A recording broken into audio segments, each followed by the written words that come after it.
Objectif atteint en termes de points et objectif atteint en termes de contenu et de prestation. Franchement, c'est ce que j'ai dit aux joueurs à la fin, une grande fierté ce soir. Je me suis régalé à voir le football pratiqué, le nombre de situations générées positives, l'entraide défensivement, la débauche d'énergie. Franchement, même avec Pat, je parlais sur le banc, je disais, c'est incroyable, on mérite vraiment de marquer quand même. Et pour autant, c'est dur, c'est dur. Et je suis content parce qu'on confirme et j'ai même trouvé l'équipe encore avec plus d'intensité que le match de vendredi soir. Vraiment un contenu très abouti sur lequel on peut s'appuyer. Ouais. Qu'est-ce qui t'a le plus, j'ai envie de dire, séduit dans ton équipe ce soir? La séduction, elle se passe la connexion entre nous. C'est bien sûr qu'on travaille au quotidien, mais sur la causerie, j'ai demandé l'entame parce que j'étais persuadé que l'entame, quand les matchs sont rapprochés, est vraiment primordial à la réussite. Je pense qu'on a entamé de la meilleure des manières, vraiment présent dans tous les duels, techniquement propre, intensité de jeu, capacité à jouer interligne, ce qu'on avait mis en place, et puis les petits appels en profondeur. Et tout ça, ça fonctionnait sur le but qu'on marque. Après, on tombe dans quelque chose qui malheureusement nous fait un peu encore défaut, c'est la capacité à être capable de gérer un petit peu les temps faibles. Mais parce qu'on a fait des petites erreurs tactiques sur le positionnement de Tidiam et Godson sur l'animation défensive qui fait que Amiens a réussi à exploiter cette petite erreur tactique qu'on a rectifiée à la mi-temps et quasiment en deuxième mi-temps, on n'a quasiment jamais été mis en danger. On a continué à produire du jeu, à aller chercher les choses. Et ouais, c'est un contenu très agréable. Tu fais référence à Godson et Kylian, c'était parce qu'il rentrait, j'ai trouvé qu'il rentrait beaucoup intérieur, en tout cas sur les phases offensives. C'était Est-ce une que c'était lié à, volonté. est-ce que c'était lié à ça du coup Non, c'était plus quand on n'avait pas le ballon.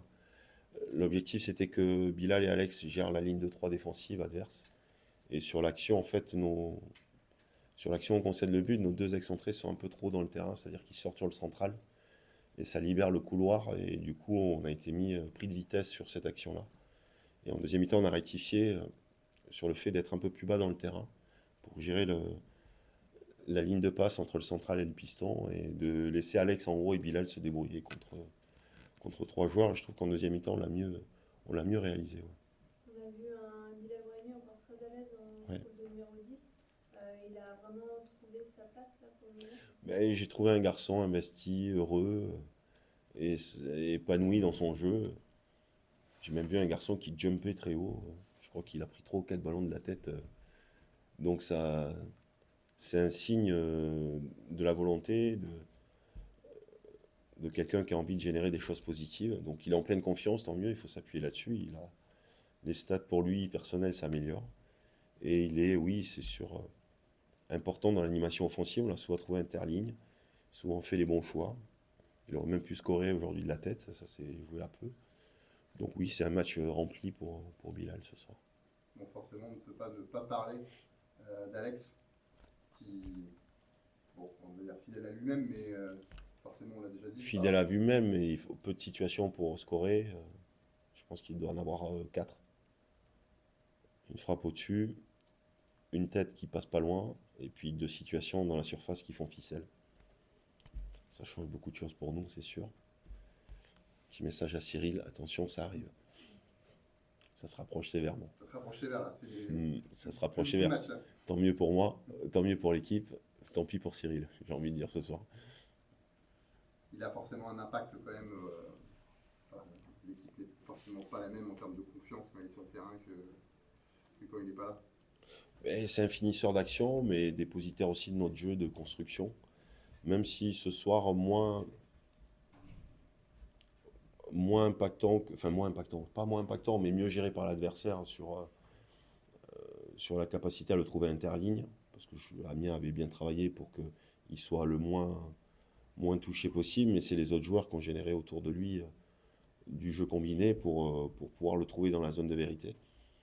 Donc forcément, quand on a un finisseur tel, ça change beaucoup de choses, parce que finalement, toutes les actions générées par l'équipe font que une fois qu'il est servi, ça fait presque but à chaque fois.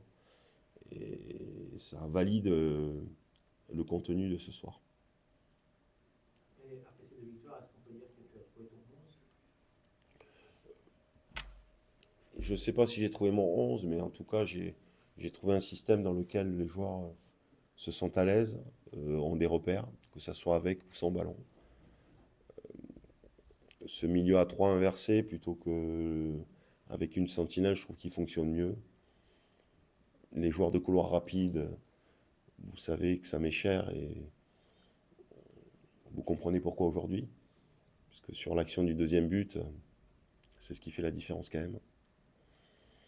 Et forcément, j'ai trouvé un système qui permet à l'équipe d'être mieux dans sa tête, mieux équilibré et capable d'attaquer et de défendre. Après, encore une fois, souligner aussi la capacité des entrants, parce que l'avantage de cet effectif, c'est la capacité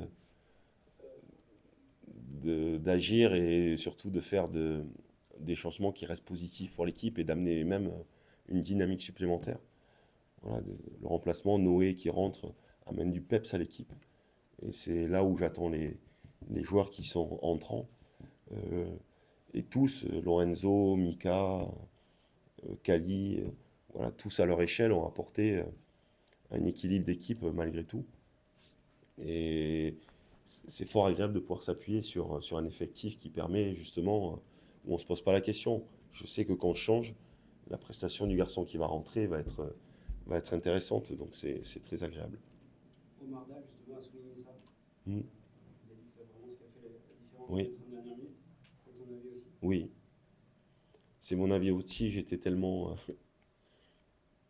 on avait tellement été un petit peu critique des fois avec la capacité des joueurs d'interagir sur les changements, mais là, quand j'enlève Didi qui fait un match cohérent et que je rentre Noé, j'ai pas de changement si ce n'est un profil un peu différent de percussion, capable de casser les lignes par la conduite. Des joueurs intelligents qui rentrent. Mika et Lorenzo sont des joueurs qui sont ultra intelligents dans les déplacements, dans l'utilisation du ballon. Et puis Kali, qui est quand même un joueur généreux, qui vient de nous rejoindre, mais qui est généreux dans l'animation défensive quand on mène au score, qui est capable de conserver les ballons, d'obtenir des coups francs. Donc forcément, quand on a 18 joueurs de la sorte, c'est plus simple de gagner les matchs. Et je me souviens du premier match contre le Paris FC où on avait dit que le Paris FC avait gagné le match grâce à ses entrants, de par leur largesse d'effectifs. Aujourd'hui, c'est notre cas et tant mieux. Alors ça me fait creuser la tête pour la composition de départ, mais tant mieux. Tant mieux, je préfère être dans cette situation-là que la situation inverse. Juste un petit mot, les confrères de Foot Mercato évoquaient l'arrivée d'un joueur en province de Bordeaux, Genelli. Est-ce que tu peux nous en dire Enfin, c'est pour la formation, donc du coup là D'accord, c'est plus pour la. Oui, Ok. c'est pas pour l'effectif C'est pro. pas pour l'effectif Non. pro à date. Non, non. Super. Eh ben c'est tout. C'est bon?